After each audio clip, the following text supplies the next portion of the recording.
Welcome to Sharing Needles with Friends. Welcome, everybody. This podcast is brought to you by... Vinyl Me Please. Yes, Gene. What is Vinyl Me Please? Well, let me just tell you a little bit about Vinyl Me Please. Vinyl Me Please is a record club.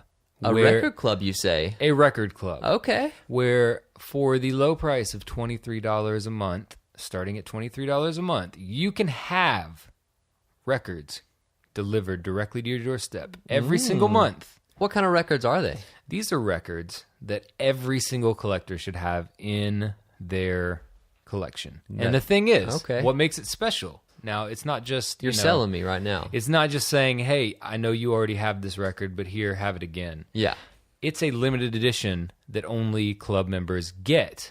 That's true. And that comes with an art print. And it's curated very well. Like extremely well. Every single album they've sent has been a record that I either knew that I loved or I didn't know that I loved. It's terrifying that they know every month what... They know me so well. Because a lot of times, it's a record that I've seen and heard good things about and just not checked out. And then now I've got it, and I love it.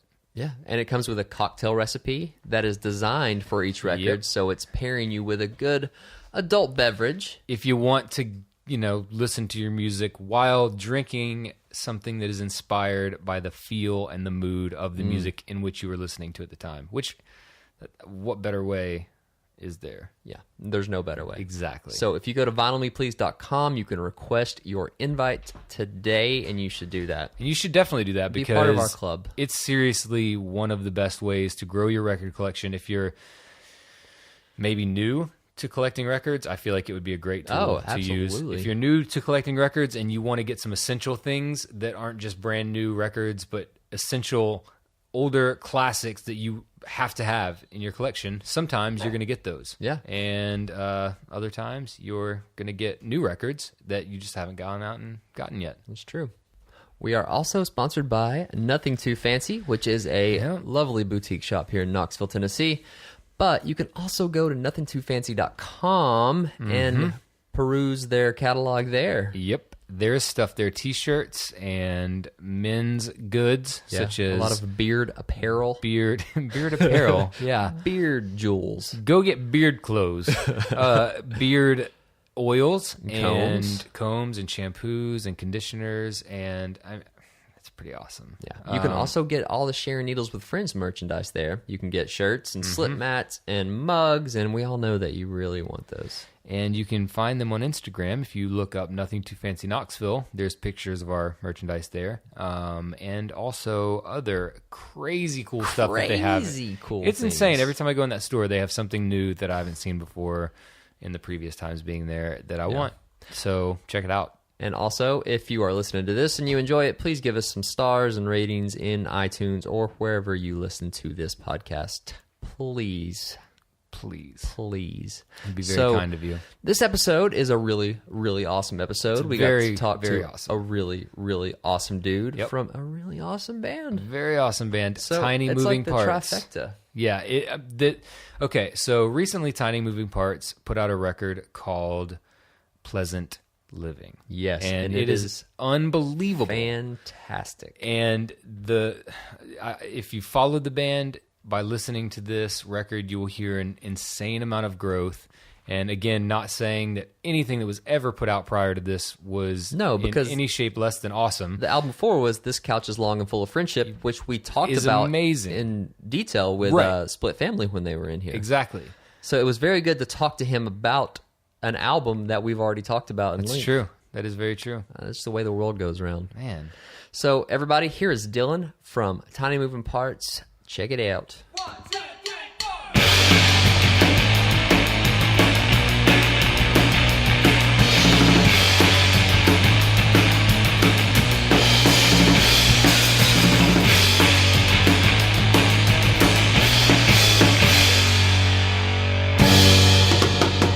Sharing Needles with Friends.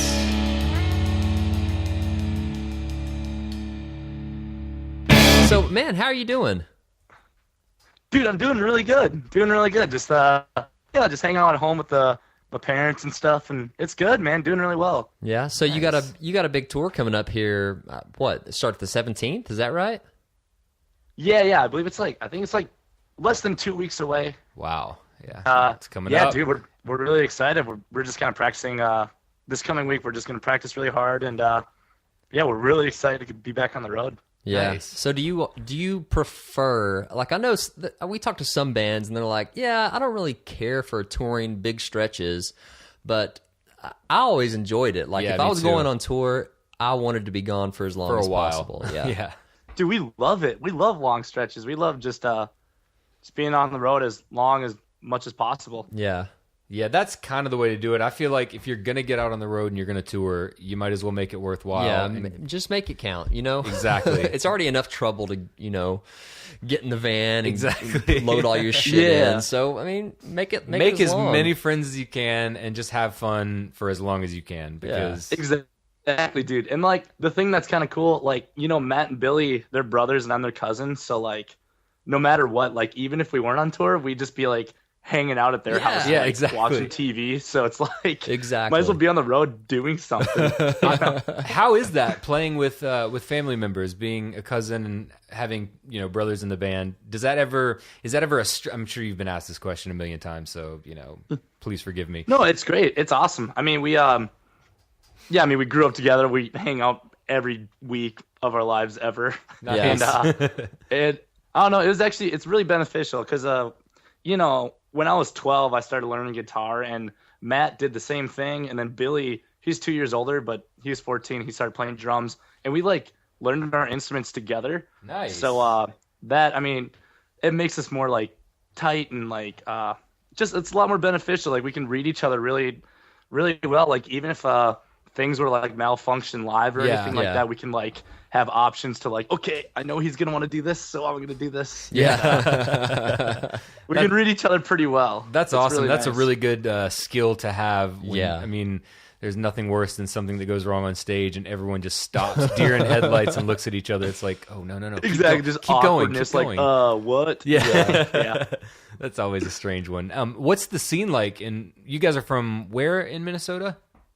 Yeah, so we're from a small town called Benson. Yeah. It's like a town of 3,000 people. Oh, nice. Tiny. Yeah. And our Benson and the surrounding areas around it, there's not much going on. It's all really small towns. Really, really small. But Minneapolis is 2.5 hours east of us. Gotcha. And, there's a lot of shit going on there. A lot of definitely. Good stuff. And 2.5 hours north of us is Fargo, North Dakota. Yes. And yeah, there's a lot of good stuff there. That's basically where we went to college for the last few years of our lives before we did full-time band stuff. Yes. So we have a lot of friends up there, and there's a lot of good stuff happening up there too. That's awesome. So you guys started playing together really early, junior high or something like that? Oh yeah, so we've had these other fun bands where we're 14, 15 years old, but Tiny Moving Parts started when Billy was a senior in high school, so I guess 6 years now, I believe. Yeah. So yeah, but we didn't start touring heavily or anything like that. You guys had a pretty interesting first name though, right? Yeah, it was called the D Cups. Yes. Yeah, that. I think you should have stuck with that because that's a pretty cool name. Oh yeah, that's amazing. That's a hell of a name. It's a really good name. It rolls off the tongue. It does. It really does. Yeah. Oh man. So, how was your transition? You were on your first full length was on Kind of Like Records, right? Yeah. Okay, and then you just released this album on Triple Crown. How has all that been? Dude, it's been so awesome. I bet. So with This Couch Is Long and Full of Friendship, our previous album, it was January of 2013. We just finished recording. We had no idea, we had no record label or anything like that. We just one random Sunday, we just hey, we should post the album since it's all done. I mean, what's there to wait for?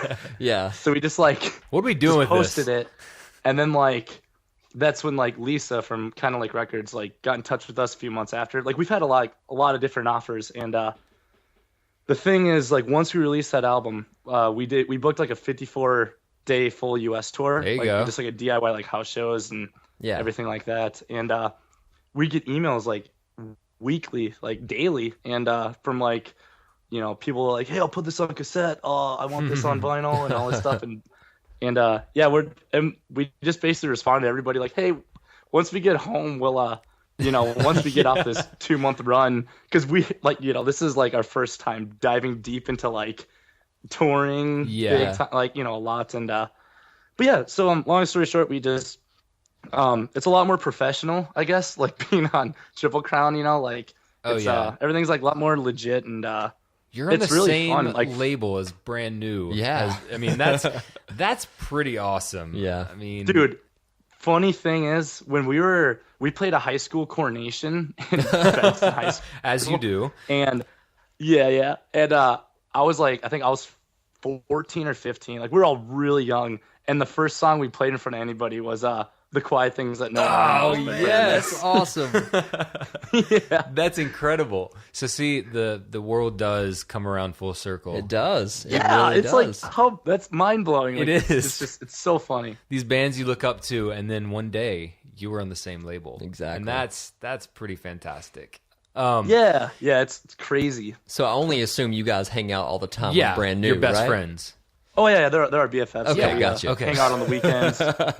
We figured play poker so. together. Yeah. It's fun. Exactly. So while talking about trying to figure out how to release things, I had a question this is a question that I've thought about for a long time, and I've had my own struggle with this. When you guys put this record out, your new record, Pleasant Living, which is fantastic, the colors of the vinyl are beautiful. I've personally got the orange with the white explosion in the middle. Oh, sick! Yeah. And then I've also seen the kind of like the light blue variant that you guys did. So my long and drawn out question that I'm getting to is how did you guys go about, and I've like I said, I've wanted to ask a lot of people this, and I've always just kind of forgotten.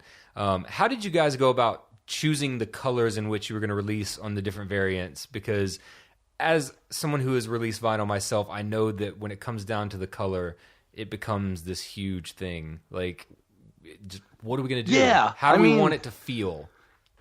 Yeah, so like our bass player Matt, he does like all the art, like all of our shirt designs, all of our album covers, and he does everything for the band. Yeah. So it's kind of like all in his head. Like he'll just be like, hey, what do you guys think of this idea for this color vinyl with this? And we just kind of, check out like options on like online and stuff, and just see what we can do and what's not like too crazy expensive. Exactly. Yeah. That's to do. True. Yeah.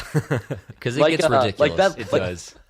Yeah. Like I remember when we did that light blue one, I was like, that's really cool, but like there's no blue in the album cover, so like there's like that little lake ocean thing, and I was Yeah. like, what if we had that be blue? But Matt's like, no, because it'll throw it all off, and like he knows this shit. Like, that's what like me and Billy, we were like, yep, we 100% trust Matt, because he's very skilled with that stuff, and but yeah, I mean the blue's like my favorite. Like, The blue is pretty awesome. Yeah.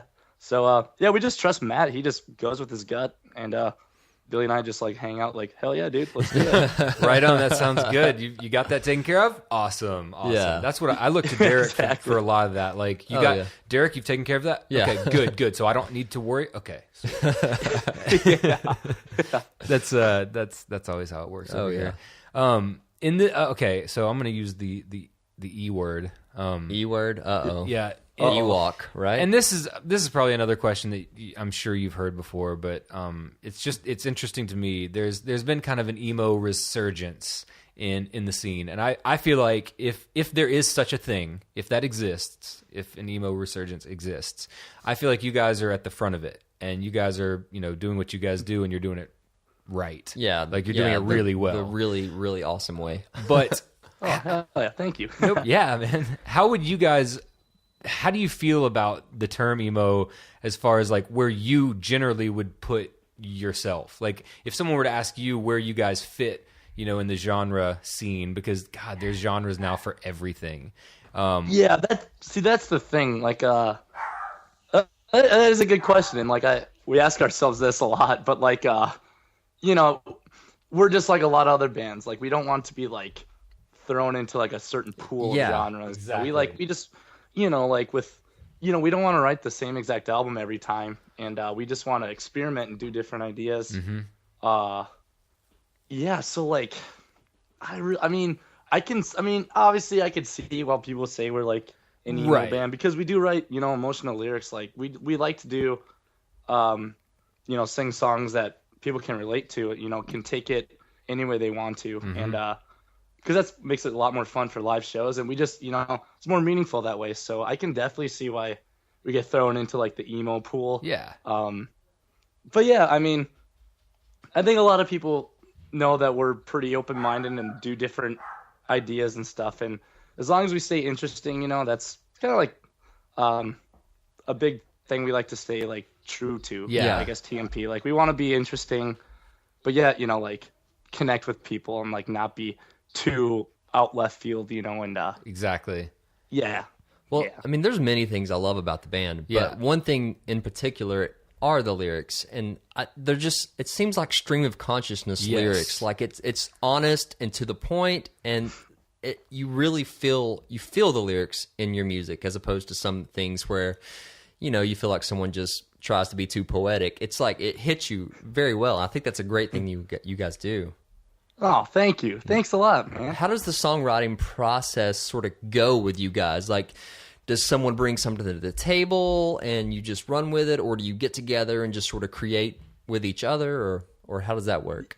Yeah, I mean, there's songs that are created differently, but the main way it usually gets brought up is, I play guitar like when I'm at home, like every night before I go to bed and stuff, and I'll like have like a melody or something that I really like, and I'll bring it to the table, like go to band practice the next day, show Matt and Bill, and we'll just kind of go off of that, and we try and nail like a blueprint, I like to say, of like a rough draft of a full song. And then once we get that and get comfortable with it, then we start like rewriting it to make it more interesting and just try new things.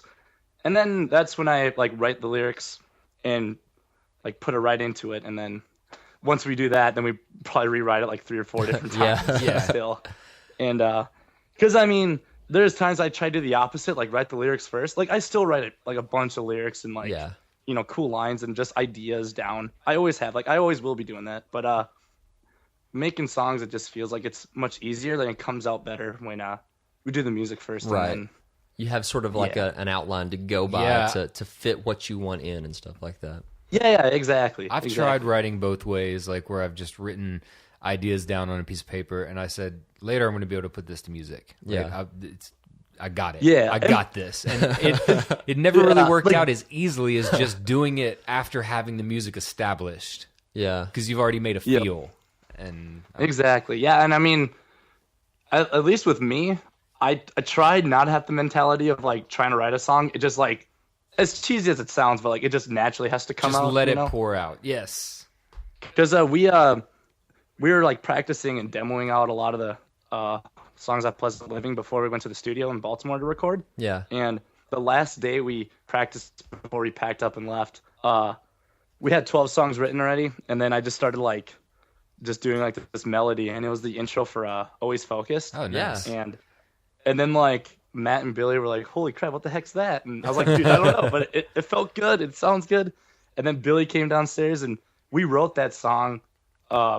We ended up writing a song like just off the bat, just right there. And that probably took like an hour, like not even. And then I wrote the lyrics and they just like, it was crazy because some of those songs I spent countless hours like trying to make it work. Yeah. And, we're all 100% satisfied with every song. It just, sometimes it took a little longer than I expected. Yeah. But that song, like, just boom, like, just came out and, like, lyrically came out. It was just crazy. And that was our first single off the album, which is really funny. Yeah, that's crazy. Awesome. Yeah. And you guys worked with Jay Robbins, correct? Yeah. And yes. How was that? Yeah, that he guy's has made got some such of a my storied favorites. history. Yeah, it's crazy. Dude, it was insane. Like, it was absolutely insane because, yeah, I mean, he did like one of my favorite albums, A to B Life by Me Without You. Yeah. Like, that's one of my favorite albums ever. Derek's a big Me, Me Without You fan. Oh, yeah. He was just the man. Like, he'd have like opinions on things, and he would just like he'd flat out say, "Okay, guys, I know this is your band, so if I'm telling you too much, just tell me to shut up." And we're like, "No, you're like, these ideas are actually very crucial and really beneficial. Yeah. And this is why you're here. Yeah, exactly. yeah, exactly. So we got along so well, like all of us, and it was a great experience. We were in the studio for 17 days, and it was great. It was just a really fun time. That's awesome. Do you have any, I know that you guys just put this out, so I'm sure the next record is not even a thing on your mind, but in general, do you have any dream producers that you would like to work with in the future, aside from Jay Robbins, like Brian Eno or Nigel Godrich? I mean, there's a few I have in mind that are like really awesome. I mean, like, like Mike Sapone, I really love his work. Oh, yeah. Absolutely. Oh, yeah. Who's the guy who did the new Every Time I Die album? Like Kurt Ballou? God, Kurt Ballou, yeah. Jesus. Yeah, Kurt Ballou, yeah. That record album, is so I swear, good. I think like that new Every Time I Die album is like the best selling album I've heard in so long. Yes. And, Every Time I Die is like one of my favorite bands in existence. It's man. unbelievable how good they are, and that record sounds so massive. It is God just City, brutal. Yeah, in God City. It's that's so what it great. is. It's amazing. It's cool because like bands, like there's some bands, like the more like newer albums they do, like it's never as good as like the first couple, but like everything that band, they've done. Like, I love that Hot Damn album. God, like, me too. That's the so first, much. yeah. But I truly think the new album like takes the cake. Like, Yes. It's so fucking they're so brutal. Good. They're an impressive band. It's such a brutal album. It's so good. I was playing it right before it came out. I work a couple of days a week at this record store, and we got a promo copy of it in, and so I played it, and I was super excited about it, and I was loving it. And then I heard one of the other cashiers, someone mentioned to them, they said, "I've got to get out of here. This music is driving me crazy." I was like, "Yes, I chose right." It was yeah, get out of here. Exactly. Yeah. Buy your records and go. But I just thought that was pretty awesome because, I got a couple people that were like, whoa, right on, man. This is, what is this? And then I heard that and I was like, yes, I've achieved something tonight. And I don't know what that is because I don't want to run people off. But at the same time, that shows how brutal that record was. Yeah. It's awesome. Oh, for sure. Yeah, it's great. Man. So with... this is kind of an industry question, and I know you guys probably don't have to deal with it a whole lot. But with services like Spotify and RDO, Beats, how do you guys feel about the way, in general, that the record industry is sitting at the moment? Do you guys? I mean, I know you can find your music on Spotify and whatnot. How do you guys feel about that kind of streaming service and the state of the industry? Do you feel like in general? it like takes away from album sales, or do you feel like it gets you more fans by being on services like that? I think it does kind of both. I mean, it probably does decrease the sales, but I mean, like the whole purpose is to spread the word out about us, and like we want people to hear our music. It's like as long as we have, fans and friends coming, coming to shows and singing along, like that's what matters to Matt, Billy, and I. Like that's so much fun. Yeah. But no, I think it's a great thing. I mean, it's, I just started using Spotify like a week ago. Yeah. Like I had no idea how it ran or anything like that. Yeah. And like, it's so nice. It like, sucks you in, man. It really does. Exactly. Like it's very nice. I really like it. Like I use Bandcamp all the time, and I think Bandcamp's great. It is. It's so nice how you can just like, oh, I like this album. I'll download it. Exactly. I don't know. It's yeah. No, I think it's a great thing, but yeah, I mean, nothing really bad to say about that stuff. I think it's cool how it just gets your name out there more. Yeah. So then you can do, more touring, and it's a good thing. And I do think that's sometimes one of the most important things is just, not everyone is U2, and not everyone can just deposit their album on your phone and have the money yeah, just to every do single so. iPhone. Yeah, here you go. Exactly. So, I do feel like for many, many, many bands, it is a great thing because all it is exposure, and all you want is to be heard. More people coming out to small cities you're playing in, Exactly. And, we can't all just throw our music onto people's iPhones as much as we wish we could. Yeah, exactly. It's so insane that's just comical. But, yeah, I mean, I think it does help discover new bands. And for, any band, I think it's, other than U2 and other large massive bands, it's a good discovery tool because I've found a lot of bands just by clicking on similar artists. Yeah. And then the descriptions, some of them turn out being great similar artists, and some of them I kind of don't really get where they're going or where they pull that from. But I think that's a cool way to be able to kind of discover new music. Yeah. Yeah, it's exactly like it's just discovering new bands, and it's it's definitely a great thing, like what's going on with like Spotify and everything. Yeah, so absolutely. Are you a vinyl collector yourself? I sadly am not really. I mean, I love vinyl. Like when we were picking out different colors for the album and stuff, well, when Matt was, and we were just looking at all the options, like I could definitely see how it'd be really like addicting and like fun, because it is really cool. Like I totally respect it. Like all my friends do it. Yeah. But yeah, I mean, I have a few records here and there, but I don't have a vinyl player, and sadly, I don't collect. Yeah. Sadly. You know, it happens. There's always a good time to start, man. As a vinyl music podcast, we feel like we should ask, you know. Yeah. Yeah, for sure. Well, I don't know if you know this or not, but you guys are apparently one of the most friendly bands in the world. Everyone I've talked to that has came to see a live show, I've already gotten that vibe. Has like expressed like, oh my God, they're like the nicest dudes. I sit and talk to them forever. They were so cool. So I think that is something you've got going for you. Man. Yes. Dude, well, I'm flattered. Thank you. We had a buddy in here in a local band, and when we have local bands in here, we have them pick the album that we listen to and we talk about it. And actually, the one that he picked was This Couch Is Long, and we listened to that on vinyl and talked about it. He's a big fan. I think he maybe met you guys when you played in Nashville at one point in time, but yeah. Oh, yeah. Okay, yeah. I think was it Dylan? Yeah, it was Dylan. Yes. And he's sick. Yeah. I know Dylan. Yeah. That's amazing. Yeah, he's in a band called Split Family, and we had them in here to talk about their stuff. And man, he's a big fan. And he talked very highly of you dudes. That's cool. Yeah, he's an awesome dude. I met him a few times, and he's great. That's awesome. Yeah. So, have you guys been working on anything new? I know the new album just came out, but I didn't know like if you had downtime in the process that you've been working on new music.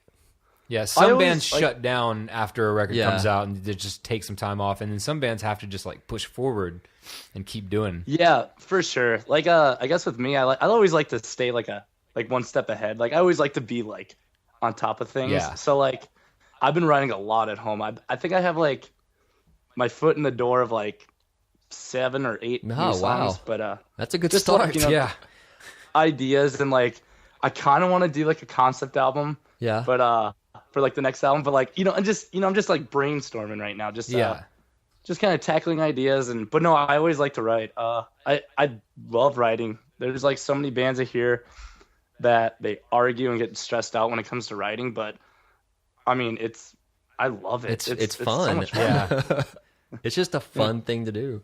Once you start letting it get to be a stressful thing, that's when you've got to sort of step back and be like, wait, this is supposed to be fun. What's going on? Exactly. Here? Like that's what I always say. Like if you're not having fun, you're not doing it right. Exactly. You know, you gotta have fun. Remember why you're here doing it. You know, it's fun. Yeah. I mean, and another thing, I know you're a 3-piece. I can't describe how impressed I am of what you play on guitar and sing at the same time. Seriously. Yeah. Yeah. Thanks, dudes. Thank you. I have a hard time. Well, just to play it on guitar, period. Playing chords and singing at some points in time, and the intricate little twinkly stuff you do is just it's great. Oh, yeah. Thank you. No problem. So. Well, we don't have very many more questions left. We'll let you go. But any new bands you've been listening to lately, or think's pretty great that's come out recently? The new Prawn album is awesome. Yes. Dude, we talked to Jamie not too long ago, and that band is incredible. That album's great. So great. Just been listening to that a lot. I mean, the new Every Time I Die album out that's on repeat, like in the van and everything. No shit, dude. Seriously. Since you've been listening to the Every Time I Die, I have to ask: have you heard the Mongol Horde record by any chance? I haven't. No. So there's a band that is comprised of Mr. Frank Turner, the singer-songwriter, and it's a metal band, and it's him and for his live band, his keyboard player plays guitar in Mongol Horde, and his drummer from his earlier band Million Dead, which he was in a hardcore band before he started doing folk stuff, and so he's got a band now called Mongol Horde, and they just put out a record, and it's up there with me, honestly, and Derek's gonna give me the stare. No, because he's a huge Every Time I Die fan. I understand this. For me personally, that Mongol Horde record is more brutal and hit me harder this year than Every Time I Die, even though Every Time I Die is a very, very, very, very close second. Yeah. You should definitely check it out. Dude, it'll rip your head off. It's fantastic. I put it in the same, like, it's not the same as Every Time I Die, but I put them in the same kind of little space in my head when I'm listening to metal music, you know? It's the same, I feel, genre of metal. If again, I hate the genre thing, but it's in. You'll see what we're saying. Like if you check this out, it's in the same vein, and you'll definitely hear the similarities, and it will rip your head off. Yeah, I strongly. Yeah, I'm like super curious. Hear how it sounds. Yeah, that sounds cool. Yeah, check it out. It's pretty killer. Well, Dylan, we're not going to take much more of your time, man. I just want to thank you again for coming on and talking to us and hanging out and chatting with us, man. Thank you guys so much. Yeah, it was really comfortable talking to you guys. It was awesome. Well, you guys good. Cool. That's great to hear. Yeah. I think you all play in Nashville maybe sometime at the end of November, and I think I'm going to try to make the trek over that's from the Knoxville. last show on the tour. I think it's November 23rd, I think. Yeah. And it's at the end. Yeah. So good venue. It is. Yeah, love that place. We played there with the Front Bottoms last time. Dude, and those guys are awesome. Who are you on tour with on this next tour? They're called Dads. Holy shit. Fuck. Oh my god, that's amazing. Awesome. Yeah, dude, they're cool. Like we've heard a lot about them and like met them at Ride Fest in Chicago and Denver, and they're not like super nice guys, and it should be a really fun time. Yeah, their album American Rat Ass is really good. Seriously. Yeah. I like the album art too. I know. I posted a picture of it the other night, and I said, this album's awesome, but the album artwork is like my favorite thing in the world. Well, cool, man. Well, I hope to see you guys cool November 23rd. We're gonna probably make the trek over from Knoxville. It's about a 2.5 hour drive, I think. It ain't that bad. It ain't that bad. Cool. Yeah, dude. Well, yeah, just remind me I'll guest list you or something. You know, just want to hang out and shoot the shit. Cool, dude. Sounds amazing. We'll take you up on it. Yeah. Well, do you care if we play a track, Tiny Moving Parts track at the end of the show here? Dude, do it. Yeah, let's do it. You got a preference? What song you want? Can you do Skinny Veins? Will do. Absolutely. Man. Well, thanks again for coming on, dude. You were awesome, and I totally can't wait to see you guys. Yeah, heck yeah. Thank you guys so much. Yeah, all right, man. We'll see you later, dude. Yep, we'll see ya. Bye.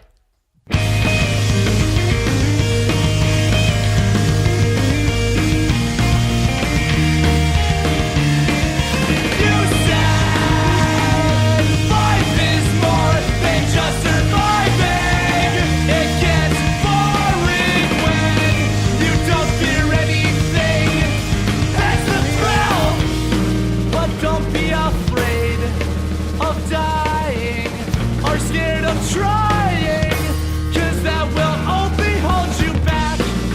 Take some rest, 'cause failure is better than never trying at all. Life is more than just surviving. It gets boring when you don't fear anything. I will pack my bags. I'll take the first train out. You'll never see this face again. I will pack my bags and leave this place.